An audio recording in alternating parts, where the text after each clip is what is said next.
O'Rourke spoke to a raucous crowd in downtown El Paso, just blocks away from the border with Mexico.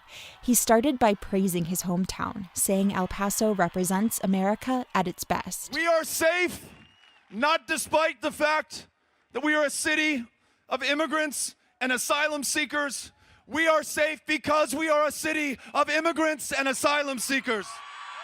His sweeping 30-minute speech covered a range of topics, from immigration to healthcare to criminal justice. He said the country is facing a moment of truth. And we cannot be found wanting. The challenges before us are the greatest of our lifetimes. An economy that works too well for too few and not at all for too many more. A healthcare system where millions are unable to see a doctor or be well enough to live to their full potential, and the last best hope of averting the catastrophe that will follow additional climate change, fading before our very inaction. O'Rourke called for guaranteed universal health care, higher teacher pay, and more support services for veterans. He said he would work to end cash bail and get rid of for-profit prisons. O'Rourke also pledged to ensure that every citizen's vote truly counts. As president, I will sign into law a new Voting Rights Act. Together, we will end gerrymandering. We will get big money out of our politics. And all across this country, we will have automatic and same-day voter registration. Several thousand supporters filled El Paso Street and cheered as O'Rourke laid out his vision. Many said they were thrilled by the prospect of seeing someone from El Paso in the country's highest office. It's pretty cool to see somebody from this community go somewhere so far.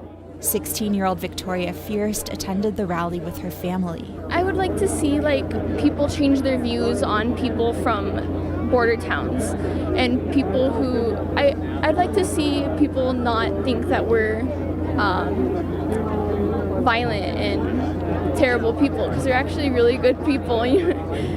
El Paso resident Eliu Dominguez showed up for the rally in a black and white Beto 2020 t-shirt. Dominguez says he fully supports his hometown candidate. Yeah, I think he can bring a very special view of the border that is very needed nationwide, because most people in the country, they don't know what's happening at the border. Plus, he says he has a personal connection to O'Rourke. Their daughters go to school together. Raul Sanchez brought his 5-year-old son Landon to witness history. Are you excited? Yeah. What are you going to say when Beto comes out? Go, Beto, go. He says he's still considering other candidates. He likes Kamala Harris, but appreciates O'Rourke's focus on uniting the country. I think it's important for people to see that left-leaning people or Democrats also love the country. It's not exclusive to a Republican or a GOP. And he, too, is excited to see an El Pasoan run for office. But the crowd wasn't limited to local supporters. Teresa Mocktal traveled to the rally from Catalina Island in California with her mom. We drove about 13 hours of driving. We did about 6 the first day, 7 the second day, something like that. And then we leave as soon as this is over to head back, 13 more hours and an hour-long boat ride. All that travel was worth it, she says, to see the first presidential candidate who's ever really excited her. She likes that O'Rourke is running a positive campaign. I'm so sick of hearing what people are against, and I'm done with that in politics, and he's not about that. He's about what he's for. I am so grateful to be able to run to serve you as the next president of the United States of America. O'Rourke faces a crowded field. He's one of more than a dozen candidates vying for the Democratic Party nomination. He wants to run a grassroots campaign free of PAC money. In the first 24 hours after launching his campaign, O'Rourke raised more than $6.1 million. That's more than any other Democratic candidate who has disclosed figures.